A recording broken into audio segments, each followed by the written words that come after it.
Hello students, আমি শিকি আছিলোঁ ইলেক্ট্ৰফিলিক সাবস্টিটিউশন ৰিয়েকশ্যন এৰোমেটিক ইথিনত। তাত অৰ্থো পেৰা সাবস্টিটিউশন ইলেক্ট্ৰফিলিক সেইটো আমি শিকা নাই এতিয়ালৈকে, সেইটো অলপমান পিছত শিকিম। তাৰ আগত এটা নিউক্লিঅফিলিক সাবস্টিটিউশনৰ কিছুমান টাইপ আছে। নিউক্লিঅফিলিক সাবস্টিটিউশনৰ ৰেট কনষ্টেণ্টটোৰ ওপৰত কুৱেশ্যন আছে। আমি তেনেকুৱা টাইপ এটা কুৱেশ্যন কৰি চাওঁ। ফাৰ্ষ্ট শুনি লওঁ। এইটো এটা বেঞ্জিন হয়। মই তোমাক বেছিকটো বুজাই দিওঁ। এইটো ক্লোৰোবেঞ্জিন Cl, ইয়াতে যেতিয়া NaOH দিবা NaOH, তেতিয়াহ'লে এই পাৰ্টখিনি কি? এটা কথা মনত ৰাখবা, NaOH দিলে ONA আৰু KOH দিলে OK, মানে এই Hটো গুচাই দিলে বাকীখিনি উল্টাকে মাতি দিবা, সেইটো লাগি যায়। ঠিক আছে, মই মেকানিজিমৰ ফালৰ পৰা চোৱাই এনে অলপমানো কুৱেশ্যনবিলাক মই এনে নৰ্মেলি বেছিকত যাই আছোঁ, যাতে বস্তুটো ফাৰ্ষ্ট ইজি হৈ যায়। তাৰপিছত আমি মেকানিজিম কৰি ল'ম, সাবস্টিটিউশন মেকানিজিম, ইলিমিনেশ্যন মেকানিজিম, এইবিলাক কৰি ল'ম। প্ৰথমে আমি এনে বস্তুটো চাই লওঁ। NaOH থাকিলে কি হয়? ONA, আৰু KOH থাকিলে কি হ'ব? OK। এতিয়া যেতিয়া H+ এৰে ট্ৰিট কৰি দিবা, এই Na টো গুচি যাব, এই H টো ইফালে আহি যাব, তো কি হ'ব? OH। তাৰমানে চিম্পল কথা হ'ল কি, যদি তোমাৰ তাত এনেকুৱা ক্লৰিন বেঞ্জিন ৰিঙত থাকে আৰু NaOH দিয়া থাকে, তেতিয়াহ'লে তুমি OH টো ইয়াতে বহাই দিবা, ক্লৰিনটো ছাবষ্টিটিউট কৰি গুচাই দিবা। মই সেইখিনি কৈ আছোঁ। ঠিক আছে, এতিয়ালৈকে একদম হেভি নিউক্লিঅফিলিক ৰিয়েকশ্যনলৈকে মই যোৱা নাই, মই নৰ্মেল কৈ আছোঁ। যদি এনেকুৱা এটা ৰিয়েকশ্যন থাকে য'ত বেঞ্জিন ৰিঙৰ ওপৰত ক্লৰিন থাকে আৰু NaOH ৰিয়েজেণ্ট দিয়া যায়, তো এই NaOH NaOH দিয়া যায় আৰু H+ বুলি দিব তোমাক এক্সামত, আৰু ইয়াতে ক্লোৰোবেঞ্জিন দি দিব, ক্লোৰোবেঞ্জিন। তেতিয়াহ'লে তুমি ৰিয়েকশ্যনটো কেনেকৈ কৰিবা?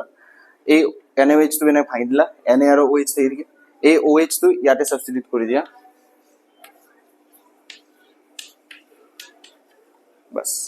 ঠিক আছে, এইটো নাম হ'ল ফিনল। OH টো যদি বেঞ্জিন ৰিঙত থাকে তেতিয়াহ'লে ফিনল বুলি কয়। মই বহুত হেভি মেকানিজিমত যোৱা নাই, এতিয়াও বাৰে কৈছোঁ। মই একদম ওপৰে থাকিম, ধুনীয়াকৈ অৰ্গেনিক বুজিও পাবা, তুমি চাবা। এতিয়া শুনা, ভালকৈ শুনা।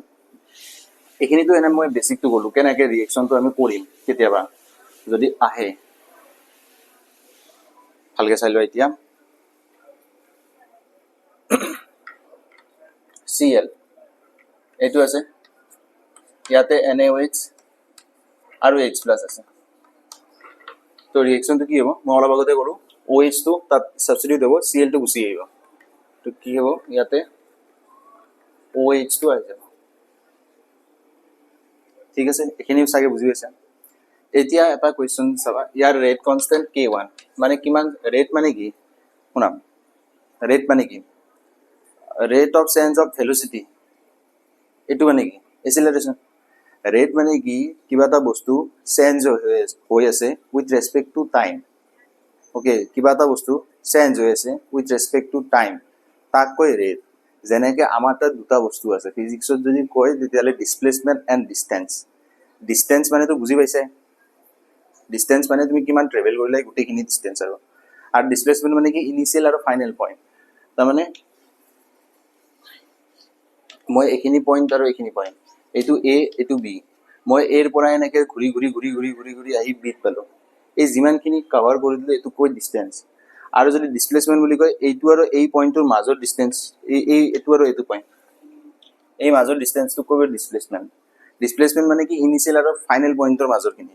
ঠিক আছে, আৰু ডিষ্টেঞ্চ মানে যিমানখিনি কভাৰ কৰিছে গোটেইখিনি। এতিয়া rate of change of distance, যদি ডিষ্টেঞ্চৰ মানে চেঞ্জ হয়, rate of change of distance, তাক কি কয়? আৰু ডিছপ্লেচমেণ্টৰ চেঞ্জ অফ কি বুলি কয়? পালা বুজি? তাৰমানে টাইমৰ যিটো বস্তু টাইমৰ লগত চেঞ্জ হয় তাক কয় ৰেট। ঠিক আছে, এতিয়া ডিষ্টেঞ্চ আছিল, ফিজিক্স অলপ হৈ আছে জানো, কিন্তু কেমেষ্ট্ৰি তেতিয়া বুজি পাবা, অলপমান চাই লওঁ। ডিষ্টেঞ্চ মানে টাইমৰ লগত চেঞ্জ হৈ আছে, তেতিয়াহ'লে তাক কয় স্পীড। ডিছপ্লেচমেণ্ট টাইমৰ লগত চেঞ্জ হৈ আছে, তাক কয় ভেলোচিটি। পাইছা বুজি? এতিয়া ৰিয়েকশ্যন এটাত কনচেনট্ৰেশ্যন টাইমৰ লগত চেঞ্জ হৈ আছে, তাক ক'ব ৰেট। মানে কিমান জল্দি এই ৰিয়েকশ্যনটো হৈ আছে সেইটোৱে বুজায় মেইনলি। তো আমি এইটো লিখি দিলোঁ K1 বুলি। নেক্সট চাবা, নেক্সট আমি Cl লৈ ল'লোঁ, ইয়াতে NO2 গ্ৰুপ এটা লগাই দিলোঁ। তাৰপিছত আমি চেম এইখিনি আছে NaOH H+, ইয়াতে লিখা নাই, মই কমা দি দিছোঁ। এইটো K2 বুলি ক'লো ঠিক আছে এতিয়া ৰিএকচনটো কি হ'ব মই তোমাক কৈছিলো NaOH থাকিলে কি Cl টো গুচাই দিবা OH টো তাতে বহাই দিবা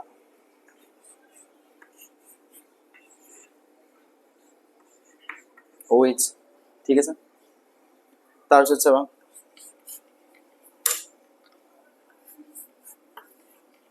Cl NO2 NO2 এইটো K3 এইটোত কি ৰিএকচন হ'ব এইটো 1 নাম্বাৰ এইটো 2 এইটো 3 এতিয়া ইয়াতে আছে Cl NO2 NO2 Cl টো কি হ'ব সাবস্টিটিউট হ'ব NO2 বিলাকৰ একো নহয় দে NO2 কি হয় মই কৈ আছো অলপ পিছত Cl টো সাবস্টিটিউট হ'ব NaOH ৰ OH পাৰ্টটো তাতে লাগি যায়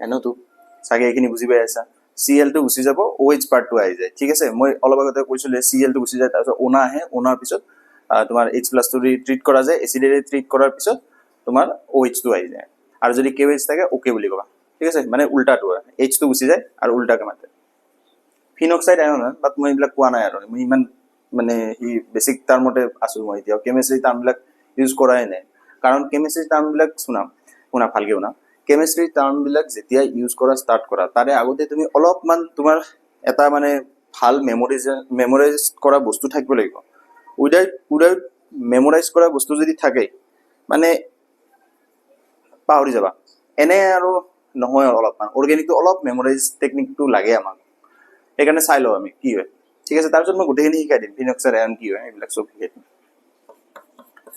তাৰপিছত চোৱা এইটো আছে Cl NO2 NO2 NO2 এতিয়া কি হ'ব এই কম্পাউণ্ডটোৰ এই Cl টো গায়ব হৈ যাব Cl টো গায়ব হৈ যায় একে ৰিএজেন্ট একে NaOH আৰু H+ ঠিক আছে K4 তেতিয়ালে কি হ'ব এইটো ৰিএকচনটো Cl টো গুচি যাব Cl টো ঠাইত কি হৈ যাব OH আৰু ইয়াতে NO2 ইয়াতে NO2 ঠিক আছে এখিনি সাগে সবে বুজি পাইছা এতিয়া এক্সামত কি সুধি দিব এক্সামত সুধি দিব কি ইয়াৰে যোনটো ৰেট আছে এই ৰেট বিলাক ইনক্ৰিজিং হৈ আছে নে ডিক্ৰিজিং হৈ আছে এনেকুৱা টাইপ অপচনত আহি যাব মানে কি অপচনটো তোমাক কি দিব K1 K2 K3 K4 B K4 K3 K2 K1 C কি হ'ব K1 K3 K4 K2 and D2 হ'ব K4 K1 K2 K3 কোৱেশ্চনটো এনেকুৱা হ'ব এতিয়া সো এতিয়া ভালকে চোৱা এই গোটেইখিনি যে তুমি দেখা পালা যে ইয়াত কি হৈছে Cl টো গুচি যায় আছে OH টো আহি আছে ঠিক আছে OH টো আহি আছে OH টো NaOH Na+ থাকে OH- থাকে মাইনাস গ্ৰুপটো আহি আছে মানে নিউক্লিওফিলিক হৈ আছে নিউক্লিওফিলিক সাবস্টিটিউশন ৰিঅ্যাকশন হৈ আছে তো এতিয়া আমি বেছিকৈ যাওঁ ইয়াৰে ৰেটৰ কোৱেশ্চনটো কৰাৰ আগতে তুমি অলপমান আগৰ ক্লাছৰ কথা চাব লাগিব এটা চাবা নিউক্লিওফিলিক সাবস্টিটিউশন ৰিঅ্যাকশন মানে তোমাৰ যেটো মাইনাস নেগেটিভ চাৰ্জ আছে যত ইলেক্ট্ৰন ভৰি ভৰি আছে নেগেটিভ চাৰ্জে থাকিব পাৰে নেকি স্যাৰ না লোন পেয়াৰো থাকিব পাৰে মই এইবিলাক কোৱাই নাই এতিয়ালৈকে লোন পেয়াৰ নাইবা নেগেটিভ চাৰ্জ হয় কেমিক্যাল বন্ডিংত আহি যায় স্পিচিছ বিলাক কেনেকে কি চাই ইলেক্ট্ৰোফিলিক কেনেকে হয় যেনেকে আমাৰ এটা লুইস এসিড আছে বৰনৰ যিবিলাক কম্পাউণ্ড হয় BH3 এইবিলাকে ইলেক্ট্ৰন ল'ব পাৰে মানে electron accept A for accept A for acid তো লুইস এসিড হিচাপে বিহেভ কৰে এইবিলাক আমি পঢ়িম হা টাইম আছে এতিয়া একেলগে পঢ়িলে কনসেপ্টটো গৰ্ব লাগি যাব যেনেকে শিকাইছো এনেকা চাই যোৱা এতিয়া নিউক্লিওফিলিক সাবস্টিটিউশন ৰিঅ্যাকশনত যেতিয়া নিউক্লিওফাইলটো এটেক কৰে বেনজিন ৰিংটোত এটেক কৰিব পাৰিব নেকি বহুত ইজি নেকি এটেক কৰাটো বহুত ইজি নহয় কাৰণ কিয় বেনজিন ৰিংত পাই ইলেক্ট্ৰন বিলাক আছে পাই ইলেক্ট্ৰন বিলাকে মানে এনি টাইম মুভ কৰি আছে পাই ইলেক্ট্ৰন বিলাক ইলেক্ট্ৰনৰ চাৰ্জ কি নেগেটিভ হয় যদি ইলেক্ট্ৰনৰ চাৰ্জ নেগেটিভ হয় তেতিয়া হলে বেনজিন ৰিংটো যোনটো আছে এটো এটা নেগেটিভ ডাইপোল হিচাপে কাম কৰে নেগেটিভ স্পিচিছ হিচাপে ভাবি লোৱা ইমাজিন কৰি লোৱা আৰু তুমি তাত নিউক্লিওফিলিক সাবস্টিটিউশন ৰিঅ্যাকশন কৰি আছা মানে তুমি সেই নেগেটিভ গ্ৰুপটো ওপৰত আৰু নেগেটিভ বস্তু এটা লগাই আছা তাৰ মানে এই নেগেটিভটো আৰু এই নেগেটিভটো বেনজিন ৰিংটো নিগেটিভিটিটো দুটাৰ মাজত কি হৈ যাব ৰিপালচন হ'ব তো ৰিয়েকশ্যনটো সিমান জল্দি নহয় বহুত হাই প্ৰেছাৰ হাই টেম্পাৰেচাৰত দৰকাৰ হয় যদি haloalkane and haloarene চেপ্টাৰত নিউক্লিঅফিলিক সাবষ্টিটিউশন ৰিয়েকশ্যন পৰ্চনত এইটো দেখা পাবা তাতে ইয়াতে লিখা দেখা পাবা 623 সামথিং এনেকুৱা কেলভিনত লিখা দেখা পাবা আৰু 300 atm এই ৰিয়েকশ্যনটো হ'বৰ কাৰণে ইমানখিনি টেম্পাৰেচাৰ আৰু বহুতখিনি টেম্পাৰেচাৰ 298 কেলভিন আমাৰ ৰুম টেম্পাৰেচাৰ চলি থাকে তো এই ইমান 623 ইমানখিনি টেম্পাৰেচাৰ দিব লাগে আমি 1 atmত আছো এতিয়া 300 atm তাৰমানে বুজি পাইছা তো ঠেলি এজি চৰ মাৰি ঘুচা মাৰি লাত মাৰি গোটেইখিনি কৰি তাক নিউক্লিঅফাইলিক ৰিয়েকশ্যনটো কৰি বহি আছে কিন্তু এই NO2 বিলাকৰ কাম কি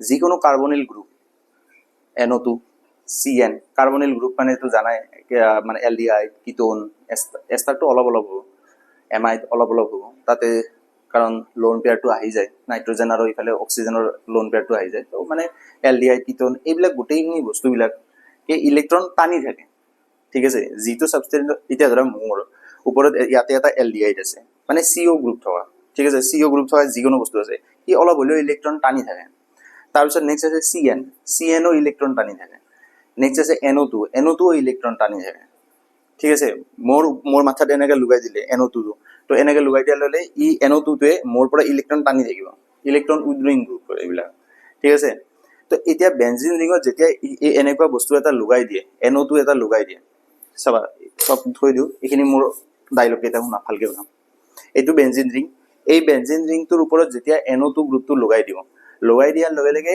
এই বেনজিন ৰিঙৰ ইলেক্ট্ৰন ডেন্সিটিটো কমি যাব না বাঢ়ি যাব NO2ৰ কাম হ'ল ইলেক্ট্ৰন টানা য'ত সি বহি থাকিব তাৰ পৰা ইলেক্ট্ৰন টানি দিয়ে তো ইয়াতে বেনজিন ৰিংটো আছে বেনজিন ৰিঙত যদি NO2টো মই লগাই দিওঁ তেতিয়াহ'লে ইলেক্ট্ৰন ই কি কৰিব টানি লৈ গুচি যাব তাৰমানে বেনজিন ৰিংটো ইলেক্ট্ৰন লাহে লাহে কমি যাব পাইছা বুজি বেনজিন ৰিংটোত ইলেক্ট্ৰনটো কি হ'ব লাহে লাহে কমি যাব যদি বেনজিন ৰিঙত ইলেক্ট্ৰন কমি যায় থাকে তাৰমানে বেনজিন ৰিঙৰ যোনটো নিগেটিভ চাৰ্জ আছে নিগেটিভিটিটো আছে সেইটো লাহে লাহে কিহলৈকে শিফ্ট হৈ আছে পজিটিভলৈকে শিফ্ট হৈ আছে তো ৰিয়েকশ্যন কৰিব ইজি হ'ব কাৰণ নিগেটিভ ৰিপালচন হৈ আছিল ন এতিয়া নিগেটিভটো কমি কমি যাই আছে তো সেইকাৰণে ইজি হৈ যাব ৰিয়েকশ্যনটো তো এই ৰিয়েকশ্যনটো কৰিবৰ কাৰণে 623 কেলভিন 300 atm ইমানখিনি দৰকাৰ হয় টেম্পাৰেচাৰ আৰু প্ৰেছাৰ কিন্তু যদি NO2 গ্ৰুপ এটা আমি অৰ্থ পজিশ্যনত লগাই দিওঁ অৰ্থটো গম পাইছে এইটো এটা গ্ৰুপ মই ভাবি লওঁ তো ইয়াৰে কাষৰ এইটো কি হ'ব অৰ্থ হ'ব ঠিক আছে অৰ্থ পজিশ্যন হয় এইটো তো এই অৰ্থ পজিশ্যনটোত যদি এটা গ্ৰুপ লগাই দিয়া যায় লগে লগে টেম্পাৰেচাৰটো কমি যায় ধৰা 4 মই এনে ৰাফলি কৈছোঁ 400 কেলভিনত তোমাৰ এই ৰিয়েকশ্যনটো হোৱা ষ্টাৰ্ট হ'ব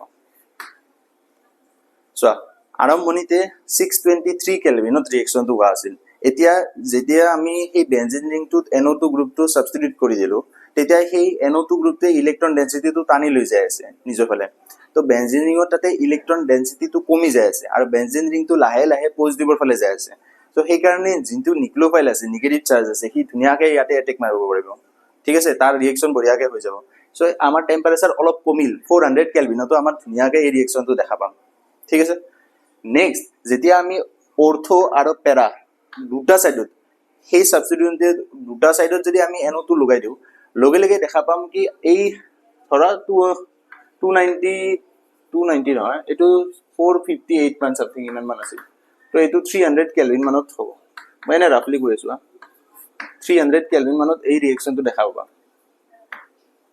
তাৰমানে আৰু টেম্পাৰেচাৰ কমতে ৰিয়েকশ্যনটো দেখা পাবা কিন্তু যেতিয়া NO2 অৰ্থ দুয়োফালে আৰু পেৰা এই দুয়োফালে যদি ইলেক্ট্ৰনটো দি দিয়া এই দুয়োফালে যদি ইলেক্ট্ৰন মানে ইলেক্ট্ৰন উইথড্ৰয়িং গ্ৰুপটো দি দিয়া NO2 ক'ত ক'ত আছে বেনজিন ৰিঙত অৰ্থ আৰু পেৰা পজিশ্যনত এতিয়া তোমাৰ কৈ আছে তোমাৰ মনটো কৈ আছে যদি কোৱা নাই সেইটোতো একদম বেয়া কথা একদম পাপ হয় এইটো একদম পাপ যদি কোৱা নাই মেটা পজিশ্যনত কিয় দিয়া নাই আপুনি মেটা পজিশ্যন কি হ'ল বেয়া পাইছে তাক এঘৰীয়া কৰি থৈছে তাক কৈ আছোঁ মেটা পজিশ্যনত কিয় হোৱা নাই মই নিজে কুৱেশ্যন সুধিম নিজে এনচাৰ পাম ডোন্ট ৱেৰি বি চব চন্দা আছিল চ' অৰ্থ পজিশ্যনত আমি NO2 দুটা দিলোঁ আৰু পেৰা পজিশ্যনত NO2 দি দিলোঁ এতিয়া ৰিয়েকশ্যনটো আমি ষ্টাৰ্ট কৰি দিলোঁ এই ৰিয়েকশ্যনটো ৰুম টেম্পাৰেচাৰতে হৈ যাব চ' ইমান বেয়া ৰিয়েকশ্যন আছিল, ঠেলি হেঁচি ঘুচা মাৰি ৰিয়েকশ্যনটো কৰিব লগা হয়। কিন্তু এতিয়া NO2 তিনিটা চাইডত দিয়াৰ লগে লগে ৰুম টেম্পাৰেচাৰতে, মানে ৰুম টেম্পাৰেচাৰতে অলপমান ৱাৰ্ম কৰি দিবা, অলপমান ৱাৰ্ম, অলপমান গৰম, অলপমান সেই সলিউশ্যনটো গৰম কৰি দিলা, বাছ ৰিয়েকশ্যনটো নিজে নিজে দেখাই দিব। ইমান বেছি গৰম কৰিব নালাগে। পালা বুজি? তো মানে কেছটো কি হৈ আছে, যেতিয়া বেঞ্জিন ৰিংটোত একোৱেই নাই, ঠিক আছে। এই আৰু এটা কথা কৈ দিওঁ, এটা ভাল ষ্টেটমেণ্ট আছে, সেইটো ষ্টেটমেণ্ট হ'ল কি, এই যোনটো হেলোজেন আছে, হেলোজেন মানে কি, ফ্ল'ৰিন, ক্লৰিন, ব্ৰমিন, আয়ডিন, এইবিলাক, এই হেলোজেনবিলাক ইলেক্ট্ৰন উইথড্ৰয়িং গ্ৰুপ, বাট সেইবিলাকে অৰ্থ আৰু পেৰা মানে দেখায়, ছাবষ্টিটিউশ্যন দেখায় ইলেক্ট্ৰফিলিক ছাবষ্টিটিউশ্যন ৰিয়েকশ্যনত, ঠিক আছে। এইটো ষ্টেটমেণ্ট একদম ভালকে মনত ৰাখি লোৱা। হেলোজেনবিলাক ইলেক্ট্ৰন উইথড্ৰয়িং গ্ৰুপ হয়। এনে যদি আমি ইলেক্ট্ৰন উইথড্ৰয়িং গ্ৰুপৰ কথা কওঁ, তেতিয়াহ'লে ইলেক্ট্ৰফিলিক ছাবষ্টিটিউশ্যন ৰিয়েকশ্যন সি মেটা পজিশ্যনত দেখায়, কিন্তু হেলোজেনে অৰ্থ আৰু পেৰা পজিশ্যনত দেখায়, ঠিক আছে। আৰু এতিয়া তুমি ক'বা, তোমাৰ মনে কৈ আছে কি ছাৰ হেলোজেনৰ বাহিৰে যদি বেলেগ থাকে আপুনি মেটা পজিশ্যন বুলি কৈছে, কুৱেশ্যন কিয় কৰা নাই? কুৱেশ্যন আহি আছে LDI চেপ্টাৰত, ইয়াতে নহয়, ইয়াতে টাইম আছে অলপমান, জাষ্ট ষ্টাৰ্ট কৰিছোঁ ন অৰ্গেনিক। তো এবাৰতে তোমাক যদি একদম পণ্ডিত বনাই দিওঁ দিগদাৰ হৈ যাব, তুমি পণ্ডিত হৈ যাবা, পণ্ডিত হৈ গ'লে কি ক'বা আৰু। তো এতিয়া কি হ'ল, আমাৰ এই ৰিয়েকশ্যনটো তোমাৰ বহুত ইজিলি হয় নে নহয়? প্ৰথম ৰিয়েকশ্যনটো নহয়, বিকজ নিউক্লিঅফাইলটো এটেক কৰিব টান পায় বেঞ্জিন ৰিংটোত ইলেক্ট্ৰন ডেঞ্চিটি ভৰি আছে। যেতিয়া NO2 এটা গ্ৰুপ ছাবষ্টিটিউট কৰি দিলোঁ, তাৰপিছত বেঞ্জিন ৰিংটোত ইলেক্ট্ৰন ডেঞ্চিটি লাহে লাহে কমি যায় আছে, মানে নিগেটিভ চাৰ্জবিলাক লাহে লাহে পজিটিভলৈকে যাই আছে বুলি মই কৈ দিওঁ, এনে কৈছোঁ আৰু, নিগেটিভটো পজিটিভ নহয় আৰু, নিগেটিভটো পজিটিভলৈকে যাই আছে বুলি ভাবা, তেতিয়াহ'লে ইফালে ৰিয়েকশ্যনটো বহুত ইজি হৈ যাব। আৰু এইফালে NO2 দুটা ছাবষ্টিটিউট কৰি দিলোঁ, এতিয়াতো ইলেক্ট্ৰন ডেঞ্চিটি বহুত ভালকে টানি আছে, দুটা পাম্প লাগি আছে ইলেক্ট্ৰন ডেঞ্চিটি টানা, তো সেই নিগেটিভ চাৰ্জটো লাহে লাহে কমি আৰু পজিটিভলৈকে যাই আছে, তো আৰু ৰিয়েকশ্যনটো ইজি হ'ব। এইবাৰতো ভয়ানক তিনিটা গ্ৰুপ দি দিলোঁ, তিনিটা পাম্প দি থৈ দিছোঁ ইলেক্ট্ৰন ডেঞ্চিটি টানা পাম্প, এতিয়াতো সি পজিটিভলৈকে যাই আছে, তো পজিটিভ আৰু নিগেটিভৰ মাজত কি হয়? এট্ৰেকশ্যন হয়, তো ধুনীয়াকৈ ৰিয়েকশ্যনটো আমি পাই যাওঁ। এতিয়া কোনে বহুত জলদি ৰিয়েকশ্যনটো দি আছে? ছাৰ এইটোৱে দি আছে, ৰুম টেম্পাৰেচাৰতে আৰামছে দি আছে, তাক একো ঠেলা হেঁচা ঘুচা মাৰিব দৰকাৰ নাই, ইয়াক ঠেলা হেঁচা ঘুচা চব মাৰিব দৰকাৰ হৈছে, কাৰণ ইয়াৰ তাতে একো ছাবষ্টিটিউয়েন্ট গ্ৰুপ নাই যোনটো তাৰমানে ইলেক্ট্ৰন টানা গ্ৰুপ হ'ব। তো আমাৰ যোনটো K1 হ'ব সেইটো একদম বেয়া হ'ব, তাক বহুত টেম্পাৰেচাৰ বহুত প্ৰেছাৰ দৰকাৰ হয়, তো ৰেটটো ইয়াৰ কম হৈ যাব এই ৰিয়েকশ্যনটোত। উইদাউট হাই টেম্পাৰেচাৰ হাই প্ৰেছাৰ আমি ইয়াক ৰিয়েকশ্যনটো কমপ্লিট কৰিব নোৱাৰোঁ, তো সেইকাৰণে এই K1টো কি হ'ব? কম হ'ব। K1টো কম ক'ত আছে? K1টো এটা অপশ্যনতে কম আছে, এইটো অপশ্যন, তো মাৰি দিয়া ইয়াক। চাগে বুজি পাইছা? যদি বুজি পোৱা নাই এবাৰ ভিডিঅ'টো চাই ল'বা, ঠিক আছে। এতিয়া শুনা, এতিয়া কেইটামান বস্তু আৰু অলপমান আমি ষ্টাৰ্ট কৰোঁ, এইবিলাক কিনো এইবিলাক অৰ্থপেৰা এইবিলাক ফাল্টু বস্তুবিলাক আমি অলপমান চাওঁ, ঠিক আছে। মেটাবিলাকত কিয়নো অহা নাই? অৰ্থ আৰু পেৰা পজিশ্যনত যে আহি আছে বাৰে বাৰে, আচলতে আপুনি অৰ্থ আৰু পেৰা পজিশ্যনত যে বাৰে বাৰে NO2 গ্ৰুপটো লৈ আছে দিছে ইলেক্ট্ৰন উইথড্ৰয়িং গ্ৰুপ, মেটাত কিয় দিয়া নাই কৈ আছোঁ। ইয়াৰে কাৰণে আমি ৰেজনেন্স ষ্ট্ৰাকচাৰটো জানিব দৰকাৰ হ'ব, ঠিক আছে। ৰেজনেন্স ষ্ট্ৰাকচাৰটো তুমি চাগে চোৱাই নাই, মই জানো। তুমি মই ইয়াৰে আগৰ ভিডিঅ'টো তোমাক কৈছিলোঁ কি চাবা, তুমি যে চোৱা নাই মই জানো, হাঁহি আছে ন? চোৱা নাই মই জানো, তুমি ভাবি আছা না কি তুমি জানা বুলি, কিছুমানে জানো বুলি ভাবি আছে, তথাপিও চোৱা নাই, কি কম। হ'ব মই শিকাই দিওঁ আৰু, কিনো কম এইটো আৰু তোমাক।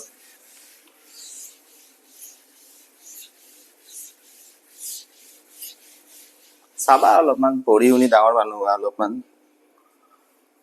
চোৱা এতিয়া শুনা, ভালকে শুনা, ৰেজনেন্স ষ্ট্ৰাকচাৰ ৰাখা শিকাই দিওঁ কেইটামান। ইয়াতেতো 7টা ইলেক্ট্ৰন আছে, মই এটা মানে ইলেক্ট্ৰন পেয়াৰ দেখাই আছোঁ, বাকী এটা দেখুওৱা নাই কাৰণ মোক নালাগে, এটা দেখাই আছোঁ সেইকাৰণে, ঠিক আছে। ইয়াতে 7টা আছে, 1 2 3 4 5 6 7 8 এইকেইটা, ঠিক আছে। তো মই এটা দেখাম, 3টা দেখাই নিদিওঁ।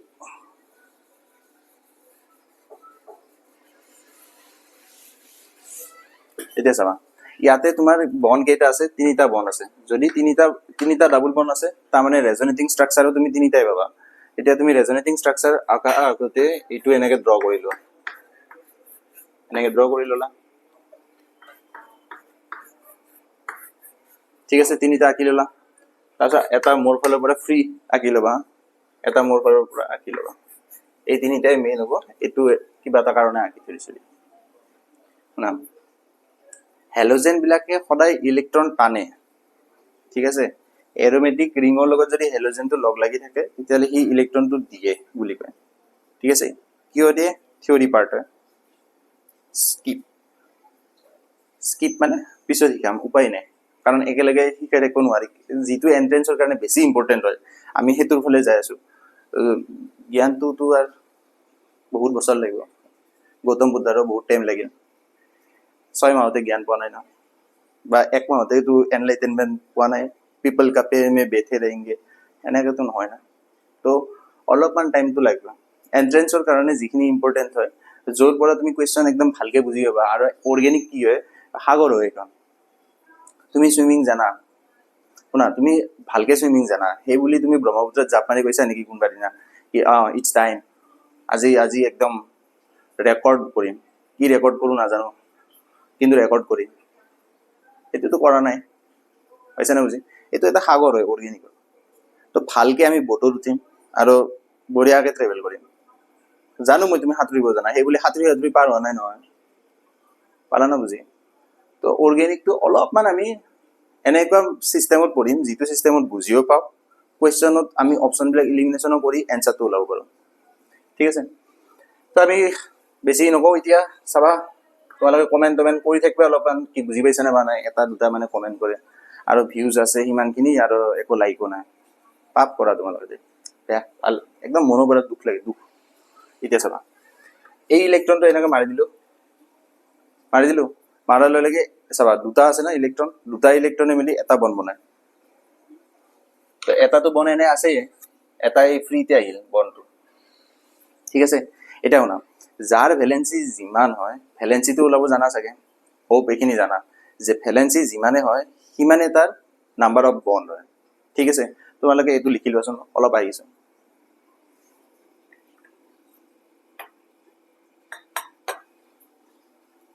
ঠিক আছে এতিয়া চোৱা ক্লোৰিন এটমটো আমি এইটো পালো ইয়াতে ডাবল বন্ড হৈ আছে তো এই যোনটো বন্ড আছে এই বন্ডটো এইফালে শিফ্ট হয় তো ইয়াতে নেগেটিভ চাৰ্জ হয় ৰেজনেন্স ষ্ট্ৰাকচাৰ আঁকা নাহে হা তো মই স্পীডতে আঁকি দিওঁ কাৰণ আঁকাটো নাহে ৰেজনেন্স ষ্ট্ৰাকচাৰ বৰ্ড নহয় বৰ্ড হ'লে ৰেজনেন্স ষ্ট্ৰাকচাৰ শিকালো কেনেকৈ আঁকে তো মই স্পীডতে আঁকি দিম তো ইয়াতে মাইনাছটো এটা ঘৰেদি এটা লিখে এইফালে নাযাবা এইফালে দি শিফ্ট হ'বা এইটো এটা ঘৰেদি এইফালে আছিল ন তো এইটো ঘৰেদি এইটো ঘৰ বাকি এই দুটাতো থাকেই নেকি CL এই মাইনাছটো এইটো ঘৰেদি নেক্সট ঘৰ এটা ঘৰেদি এটাত দিবা ক্ৰছ কৰি নাহিবা এনেকৈ আহিবা ঠিক আছে তাৰপিছত চাবা তাৰপিছত এই দুডাল বন্ধকটো লাৰা নাই তুমি এই লাৰা নাই এতিয়া ভালকে শুনা ইয়াতে নিগেটিভ চাৰ্জ হৈ আছে না নিগেটিভ চাৰ্জ তাৰমানে এই বন্ডাল এইফালে শিফ্ট হৈ আছে এই বন্ডালৰ ইলেক্ট্ৰন ইয়াতে আহি আছে যাৰ কাৰণে ইয়াতে নিগেটিভ চাৰ্জ হৈ আছে তো যদি এইডাল ইফালে আহিছে ইয়াক লাৰি দিছো নেকি লাৰাটো নাই যেনেকৈ আছে সেনেকৈ আছে থাকক সেনেকৈ তো এই নিগেটিভ চাৰ্জটো এই কাৰ্বনটোত আহিছে এই কাৰ্বনৰ বন্ডালত আহিছে তো ইয়াতে এডাল ডাবল বন্ড ক্ৰিয়েট হৈ যাব ওকে তাৰপিছত চাবা তাৰপিছত কি আছে ইয়াতে নিগেটিভ চাৰ্জ আছে তো মানে এই বন্ডাল আহি ইয়াতে শিফ্ট হৈ আছে বন্ডৰ ইলেক্ট্ৰনখিনি তো ইয়াতে নিগেটিভ চাৰ্জ হ'ল এই বন্ডালতটো লাৰা নাই এনেকৈ দিয়া এইটো বস্তু এইফালে শিফ্ট হ'ব তো এইটো এইফালে হ'ব তাৰপিছত ইফালে ইফালে গুচি যায় তাৰমানে আল্টিমেটলি সেইটো বস্তু উল্টাকৈ আঁকা ইয়াতে কি আছিল ডাবল বন্ড আছিল এবাৰ তুমি ছিংগল বন্ড লৈ লোৱা তাৰপিছত double bond single bond double bond single bond double bond bus হৈ গ'ল সেইটোৱে হ'ব নিজে নিজে মিলি যায় এইখিনি বস্তু উল্টাকে আঁকি দিয়ে তাতে এনেকৈ পালা বুজি বাছ এইটো বৰ্ড হ'লে মই তোমাক শিকাই দিলোঁ কেনেকৈ ৰেজনেটিং ষ্ট্ৰাকচাৰ আঁকে কিন্তু ইয়াতে ৰেজনেটিং ষ্ট্ৰাকচাৰটোৰ পৰা কি বুজি পায় সেইটো মনত ৰাখিব লাগিব এতিয়া ফাৰ্ষ্ট ভিডিঅ'টোতো মই কৈছিলোঁ বহুতে চোৱাই নাই ৰেজনেটিং ষ্ট্ৰাকচাৰটো চাগে তো সেইকাৰণে মই কৈ দিওঁ এই ক্লোৰিন যোনটো কাৰ্বন আৰু ক্লোৰিনৰ মাজত বন্ড আছে ইয়াতে চোৱাচোন ডাবল বন্ড আছে আৰু ছিংগল বন্ড আছে তাৰপিছত তুমি ভাবিবা কি ইয়াৰ ছাৰ এইটো দেখোন ছিংগল বন্ড ইয়াতে ডাবল বন্ড আছে নেকি আছে পাৰ্চিয়েলি ডাবল বন্ড সেইকাৰণে 1.5 সিদিনা কৈ থকা আছে নেক্সট কথাটো আজি যে মই কৈ আছিলোঁ আজি ইয়াতে চোৱাচোন এবাৰ চোৱা এই বস্তুটো চোৱাচোন এৰেঞ্জমেণ্টখিনি ইয়াতে নিগেটিভ চাৰ্জ ক'ত ক্ৰিয়েট হৈ আছে নিগেটিভ চাৰ্জ চোৱাচোন নিগেটিভ চাৰ্জ এইখিনি জেগাত ক্ৰিয়েট হৈ আছে আৰু ক'ত ক্ৰিয়েট হৈ আছে এইখিনি ঠাইত ক্ৰিয়েট হৈ আছে আৰু ক'ত ক্ৰিয়েট হৈ আছে এইখিনি ঠাইত ক্ৰিয়েট হৈ আছে তাৰমানে এই ক্লোৰিনটোৰ ক'ত নিগেটিভ চাৰ্জটো ক্ৰিয়েট হৈছে অৰ্থ পজিশ্যনত, আৰু ক'ত ক্ৰিয়েট হৈ আছে পেৰা পজিশ্যনত, আৰু ক'ত পৰি আছে অৰ্থ পজিশ্যনত। মানে এটা গ্ৰুপৰ অৰ্থ আৰু পেৰা পজিশ্যনত নিগেটিভ চাৰ্জ ক্ৰিয়েট হৈ আছে। তাৰমানে এই ক্ল'ৰ'বেনজিন যিটো চিষ্টেম আছে, এই ক্ল'ৰ'বেনজিন চিষ্টেমটোত অৰ্থ আৰু পেৰা পজিশ্যনত নিগেটিভ চাৰ্জ আছে।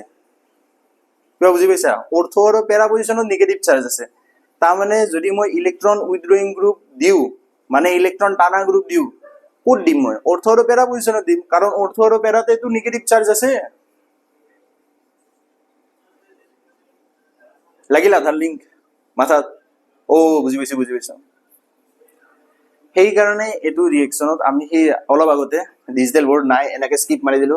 চোৱা ডিজিটেল বৰ্ডৰ অলপমান ভিডিঅ'টো আগৰ পৰা যদি চাই আহা, তেতিয়া মই কৈ আছিলো না কি অৰ্থ আৰু পেৰা পজিশ্যনত কিয় এনঅ2 গ্ৰুপটো দি আছো, ইলেক্ট্ৰন উইথড্ৰয়িং গ্ৰুপটো কিয় দি আছো অৰ্থ আৰু পেৰা পজিশ্যনত, কিয় দি আছো? কাৰণ অৰ্থ আৰু পেৰা পজিশ্যনত নিগেটিভ চাৰ্জ আছে। ক'ৰ পৰা গম পাওঁ? ঘৰত শিকোৱে নেকি? না, ৰেজনেটিং ষ্ট্ৰাকচাৰৰ পৰা গম পাওঁ। ৰেজনেটিং ষ্ট্ৰাকচাৰৰ পৰা গম পাওঁ কি অৰ্থ আৰু পেৰা আৰু অৰ্থ এইখিনি, মানে অৰ্থ দুটা পজিশ্যন থাকে আৰু পেৰা এটা, তো এই পজিশ্যনখিনিতে নিগেটিভ চাৰ্জ আছে। তো যদি নিগেটিভ চাৰ্জ আছে তাতে ইলেক্ট্ৰন ভৰি আছে, তো মই ইলেক্ট্ৰন টানা গ্ৰুপটো দিওঁ, ইলেক্ট্ৰন উইথড্ৰয়িং গ্ৰুপটো যদি দিওঁ, ক'ত দিম? সেই তিনিটা পজিশ্যনতে দিব লাগিব। মেটা পজিশ্যনত দিম নেকি? নিদিওঁ, কাৰণ মেটা পজিশ্যনত নাই নিগেটিভ চাৰ্জ, মেটা পজিশ্যনত ইলেক্ট্ৰন ডেনচিটিয়ে নাই, তো মই কিয় দিম সেইটো? বুজি পাইছা? তো হোপ আমি নিউক্লিঅফিলিক সাবস্টিটিউশন ৰিয়েকশ্যন এইখিনি পাৰ্টটো বুজি পাইছো। এতিয়া নেক্সট যিটো ভিডিঅ' ষ্টাৰ্ট কৰিম, সেইটো ভিডিঅ'ত আমি ৰিয়েকশ্যন কৰিম। ৰিয়েকশ্যনবিলাক কেনেকৈ হয়, উডছ ৰিয়েকশ্যন কি হয়, চেনমেয়াৰ ৰিয়েকশ্যন কি হয়, ফিটিক ৰিয়েকশ্যন কি হয়, উডছ ফিটিক ৰিয়েকশ্যন কি হয়, ফিংকেলষ্টাইন ৰিয়েকশ্যন কি হয়। আমি মেকানিজমৰ ফালে নাযাওঁ, ঠিক আছে? শুনা, থেনছ টাইপ হৈ যাবা তুমি, বহুত এনাৰ্জি ল'ব খোজে। ফিজিক্সত এইটো কথা কয় কি যিকোনো অবজেক্ট এটাই নিজৰ এনাৰ্জিটো সদায় কমাব খোজে, এনাৰ্জি বঢ়াব নোখোজে, কমাব খোজে, গ্ৰাউণ্ড ষ্টেটত যাতে থাকে। তো তোমাৰ জ্ঞানটো যাতে গ্ৰাউণ্ড ষ্টেটত থাকে। ইমান বেছি হৈ গ'লে দিগদাৰ হৈ যাব, তুমি কনফিউজ হৈ যাবা। অৰ্গেনিকত বহুত কনফিউজ লাগি যায় যেতিয়া বহুত জানা হৈ যোৱা তুমি, পালা বুজি? কিন্তু যদি এক্সামৰ যোনটো নজৰিয়া আছে, সেই মানে এক্সামৰ যোনটো চশমাটো আছে, ব্লেক চশমা পিন্ধিলে ব্লেক দেখা পাবা, গ্ৰীণ পিন্ধিলে গ্ৰীণ দেখা পাবা। এক্সামৰ যোনটো চশমা আছে সেইটো যদি পিন্ধি লোৱা, অৰ্গেনিকটো অলপমান ইজি হৈ যায়। কেনেকে? এনেকে ৰেজনেটিং, ছাৰ এইটো মই শিকাব পৰা নাই, মোৰ এনজাইটি হ'ল, মোৰ গিল্ট আহি গ'ল, বাপৰে বাপ, একদম ডাঙৰ ডাঙৰ টাৰ্ম লগাই দিছে, এনজাইটি, গিল্ট। আৰে গৰু আকা নাহে। তই বুজাইছো কি ইয়াতে কিমান কি কথা আছে, এই ৰেজনেটিং ষ্ট্ৰাকচাৰটোৰ পৰা কিমান কি গম পাব পাৰো। এই ডাবল বন্ড ক্ৰিয়েট হৈছে, আৰে ভাই এইটো কি বঢ়িয়া বস্তু। কেনেকে কি বঢ়িয়া বস্তু? এই ক্লৰিনটো তুমি গুচাব নোৱাৰা, আৰু অলপমান শিকা, আৰু জানা হোৱা ইয়াৰে পৰাই। তুমি ইয়াতে এইবিলাক নিশিকাও, মই ধৰা এইখিনি শিকাই দিওঁ। এইটোৰ মই এইখিনি আঁকা নাই, মই এই পাৰ্টখিনিৰ কথা কৈ আছো। চিংগল বন্ড দেখা পাইছিলা, তুমি ইয়াক মাৰি দিব পাৰিবা, এই ভাঙি লৈ ইয়াক চিএলটো, কিন্তু নোৱাৰা। ডাবল বন্ড, হাতীৰ দেখা দাঁত আৰু খোৱা দাঁতটো বেলেগ বেলেগ না, এই চেম সেনেকুৱা দেখাত চিংগল বন্ড, কিন্তু হৈ আছে কি ডাবল বন্ড। মানে এই চিএলটো গুচোৱাতে বহুত এনাৰ্জি দিব লাগিব, ইয়েছ এনাৰ্জি দিব লাগিব। কেনেকে গম পাম? ফাৰ্ষ্ট ৰিয়েকশ্যনটোত 623 কেলভিন, একদম 300 ATM, ইমানখিনি প্ৰেছাৰ, ইমানখিনি টেম্পাৰেচাৰ, লাট ঘুচা চৰ চব মাৰি দিছে ৰিয়েকশ্যনটো। তাৰপিছত এই ৰিয়েকশ্যনটো হ'ল, কিয় হ'ল বুজি পাইছা? কাৰণ এই ক্লৰিনটো ভাঙি দিব নোৱাৰি না ইমান জল্দি। চিংগল বন্ড দেখাত আছে, চিংগল বন্ড নহয়, এইটো ডাবল বন্ড হয়, পাৰ্চিয়েলি ডাবল বন্ড কেৰেক্টাৰ। কেনেকে গম পাওঁ? ৰেজনেন্সৰ পৰা গম পাওঁ। এইটো চা ডাবল বন্ড, এইটো ডাবল বন্ড। হোপ তোমালোকে বহুত ভালকে বুজি পাইছা। যদি বুজি পাইছা, লাইক তোমাৰা, কমেণ্ট তোমাৰা, বুজি পাইছো বুলি ক'বা, তেতিয়া মোৰো অলপমান এক্টিভেশ্যন এনাৰ্জিটো আহি যায়, মোৰো এই এনথেলপিটো অলপমান আহি যায়, অলপ ঠিক ঠাক এক্সোথাৰ্মিক ৰিয়েকশ্যন হৈ যাওঁ, পুৰা একদম মনটো ভাল হৈ যায়, আৰু শিকাম বুলি আহি যাওঁ। চ' নেক্সট ভিডিঅ'টোত আমি ৰিয়েকশ্যন কৰিম, ঠিক আছে? Thank U.